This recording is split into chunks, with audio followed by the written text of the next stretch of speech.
When compared to the nightmare unfolding for US forces in Iraq, Afghanistan seemed like a success story. But such things are relative.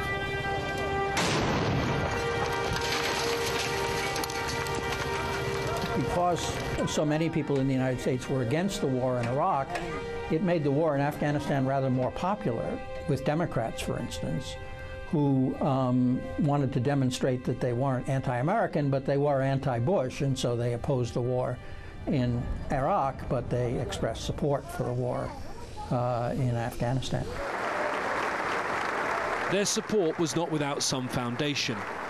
Many Afghans had at least initially welcomed the overthrow of the Taliban, and in Hamid Karzai, the US had also found a man with whom it could do business.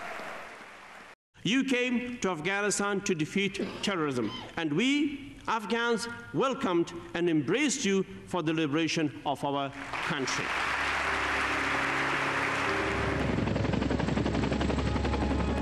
Bush had also sent his best man to Afghanistan, Zalmay Khalilzad. An Afghan by birth, he joined the Bush administration in 2001, helping to plan the response to September the 11th and smoothing through the negotiations at Bonn. Now it was hoped he would fix the problems that were arising inside Afghanistan. I think Khalilzad played a very important role in raising the awareness of Afghanistan in the minds of the Bush administration. The fact is that Afghanistan had become a forgotten item because of the involvement of the administration in Iraq. Khalilzad brought it back into focus. First and foremost in the minds of the international community was the new constitution and the introduction of representative democracy. The Afghan situation generally looked very positive. Things were moving in the right direction. There were problems, of course. There were problems of how to disarm militias. There were problems of narcotics. But it looked, the progress was being made in dealing with those issues. No, Afghanistan looked, was a good story before the election. But new problems were beginning to emerge. Aid workers and the construction teams that had come to help rebuild the country were increasingly becoming the targets of kidnap and murder. This had created a catch-22. The more danger these teams faced, the more protection they needed, and the closer to the military they became. There was a very obvious blurring of the lines between the humanitarian sector and military operations. And I think it's largely due to the activities of the PRTs, and that's the provincial reconstruction teams, the military-dominated teams at the provincial level that have engaged in quite significant assistance-related activities. And of course, assistance, particularly development assistance, should be delivered by civilian agencies or indeed the government.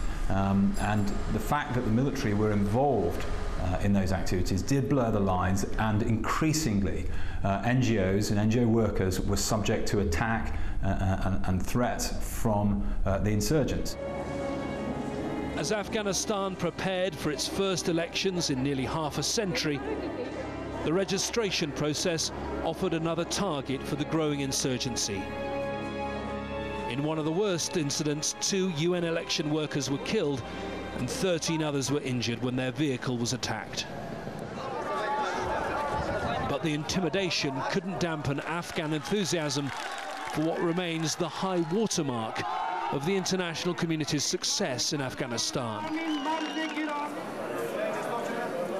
On election day, 8 million of the 10.5 million registered voters turned out, returning President Karzai to power with 55% of the ballot.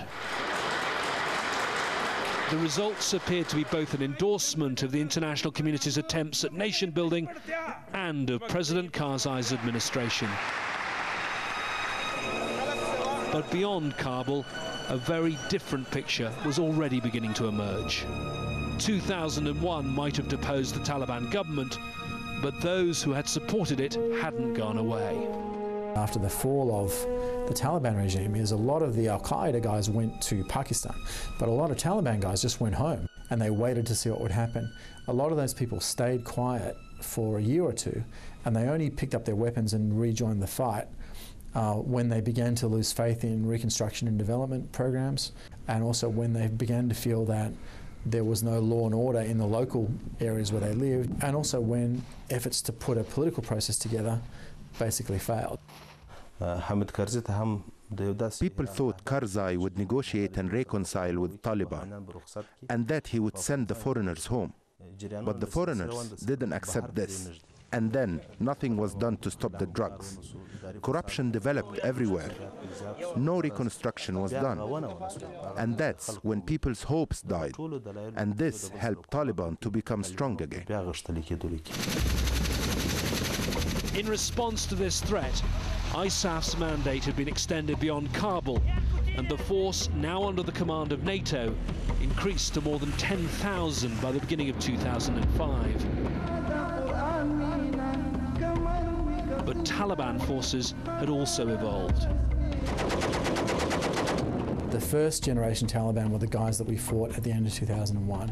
Taliban 2.0 were the guys who went to Pakistan, set up the training camps, gained some assistance over there, expanded into Afghanistan in the time period of sort of 02 to 05.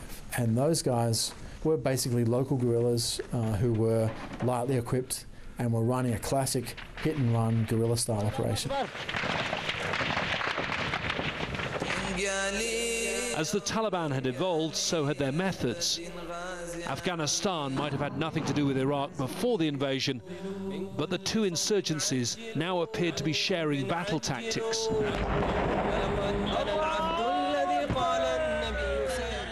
Foremost amongst them, a weapon which many Afghans found abhorrent. If Afghans believed in suicide bombing, there'd be a lot more dead Russians, okay?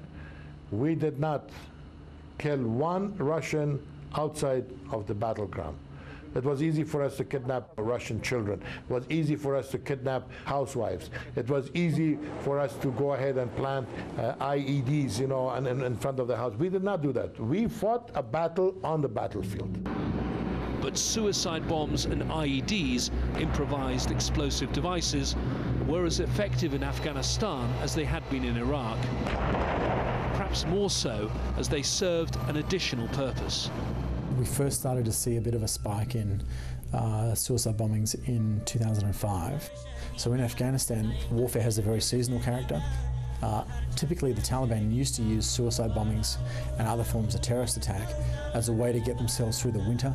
Now, what we're seeing is a continuous fighting season, and we're starting to see the use of terrorist attacks all year round.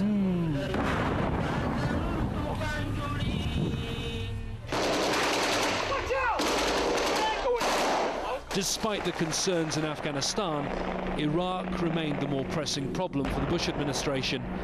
And just as resources and troops had been redirected, so now was Zalmay Khalilzad, who left to take up the job of US ambassador to Iraq in June 2005. America was not the only one losing enthusiasm. In the Afghan parliamentary elections of 2005, only a little over half the registered voters bothered to turn out.